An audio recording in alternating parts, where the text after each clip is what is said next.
رسول اللہ صلی اللہ علیہ وآلہ وسلم نے ارشاد فرمایا، ہر چیز تقدیر سے ہے، یہاں تک کہ عاجز ہونا اور ہوشیار ہونا بھی تقدیر میں ہے۔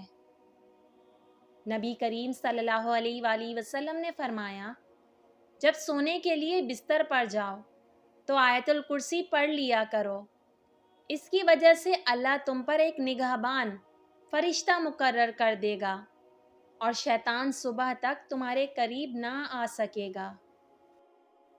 رسول پاک صلی اللہ علیہ وآلہ وسلم نے فرمایا، جس نے لہسن، پیاز اور کراس کھایا وہ ہماری مسجد کے قریب نہ آئے، کیونکہ ملائکہ، فرشتے اس چیز سے اذیت پاتے ہیں جس چیز سے انسان اذیت پاتا ہے۔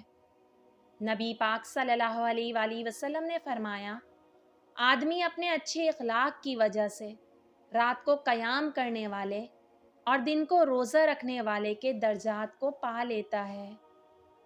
رسول پاک صلی اللہ علیہ وآلہ وسلم نے فرمایا، اگر تم اتنے گناہ کر لو کہ تمہارے گناہ آسمان تک بھی پہنچ جائیں، مگر اس کے بعد تم توبہ کر لو تو اللہ سبحانہ و تعالی تمہاری توبہ قبول فرما لیں گے۔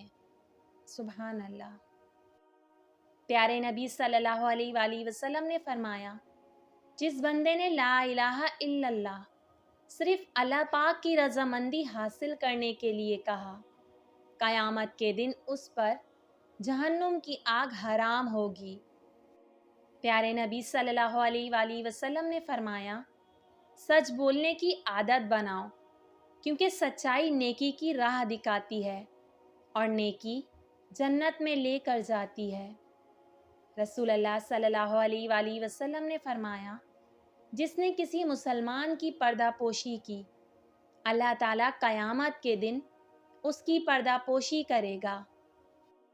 نبی کریم صلی اللہ علیہ وآلہ وسلم کا فرمان ہے، جس نے نماز کی حفاظت کی تو قیامت کے دن یہ نماز اس کے لیے نور، دلیل اور نجات کا سبب ہوگی۔ پیارے نبی صلی اللہ علیہ وآلہ وسلم نے ارشاد فرمایا، فجر کی نماز سے پہلے کی 2 رکعتیں سنت دنیا اور دنیا کی تمام تر چیزوں سے زیادہ بہتر ہے۔ حدیث شریف میں ہے کہ جو شخص سوتے وقت یہ استغفار 3 مرتبہ پڑھ لے تو اللہ پاک اس کے تمام گناہ بخش دیں گے، خواہ وہ سمندر کے جھاگ کے برابر یا ستاروں کی تعداد کے برابر یا ریت کے بڑے ٹیلے کے ذرات کے برابر یا دنیا کے دنوں کے برابر ہوں۔